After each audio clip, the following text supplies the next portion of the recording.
2007 সালে সেনা সমর্থিত তত্ত্বাবধায়ক সরকার রাজনীতিতে মাইনাস ফর্মুলা বাস্তবায়ন করতে তৎকালীন বিএনপির 1 নম্বর যুগ্ম মহাসচিব তারেক রহমানকে নির্যাতন ও মামলার মুখে দেশ ত্যাগে বাধ্য করেন।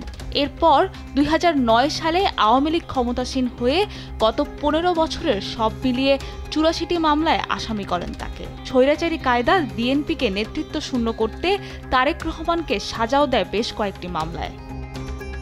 5ই আগস্ট স্বৈরাচার শেখ হাসিনা পালালে একে একে ষড়যন্ত্রমূলক মামলার দায় থেকে মুক্তি পাচ্ছেন তারেক রহমান। সম্প্রতি 21শে আগস্ট গ্রেনেড হামলার মামলা থেকে খালাস পেলেন বিএনপির ভারপ্রাপ্ত চেয়ারম্যান তারেক রহমান, যা ছিল তার বিরুদ্ধে হওয়া সবচেয়ে বড় রাজনৈতিক মামলা। এরই মধ্যে বেশিরভাগ মামলা থেকে খালাস পেলেও এখনো বাকি 4টি মামলা। তবে বাকি 4টি মামলাও ছিল রাজনৈতিক উদ্দেশ্য হাসিলের জন্য মন্তব্য করে বিএনপির আইন বিষয়ক সম্পাদক বলেন, মামলাগুলো কোনো আইনি প্রক্রিয়া মেনে হয়নি। 4টা কনভিকশনের মামলা বাকি আছে, যদিও একটাও আইনি প্রক্রিয়া ফলো করা হয়নি। মানি লন্ডারিং কেস তিনি নিম্ন আদালত ট্রায়াল কোর্ট কর্তৃক তিনি খালাস পেয়েছিলেন, বাট সরকার তার রাজনৈতিক প্রতিদ্বন্দ্বী অর্থাৎ শেখ হাসিনার শাসনকালের 16 বছরের হাসিনা থেকে শুরু করে আওয়ামী লীগের সমস্ত নেতাকর্মীরাই জনাব তারেক রহমান সাহেবকে প্রধান প্রতিদ্বন্দ্বী হিসাবে ভাবতেন, যে কারণেই তারেক রহমান সাহেবের উপরের মামলার স্টিম রোলার ছিল। তার বিরুদ্ধে দায়েরকৃত প্রত্যেকটা মামলাই রাজনৈতিক উদ্দেশ্যে দায়ের করা হয়েছিল, ভিত্তিহীন, মিথ্যা এবং বানোয়াট।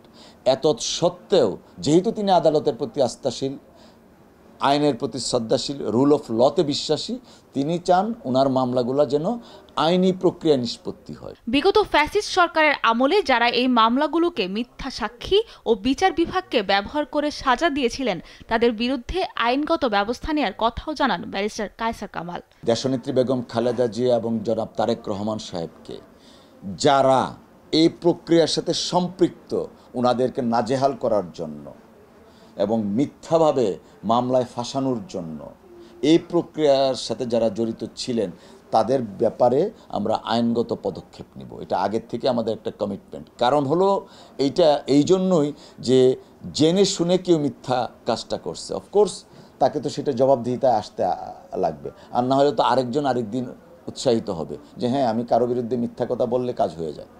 তো যে কারণে এই প্রক্রিয়ার সাথে যারা ইনভলভ ছিলেন প্রত্যেকের বিরুদ্ধে আমরা আইনগত পদক্ষেপ নিব যথাসময়ে।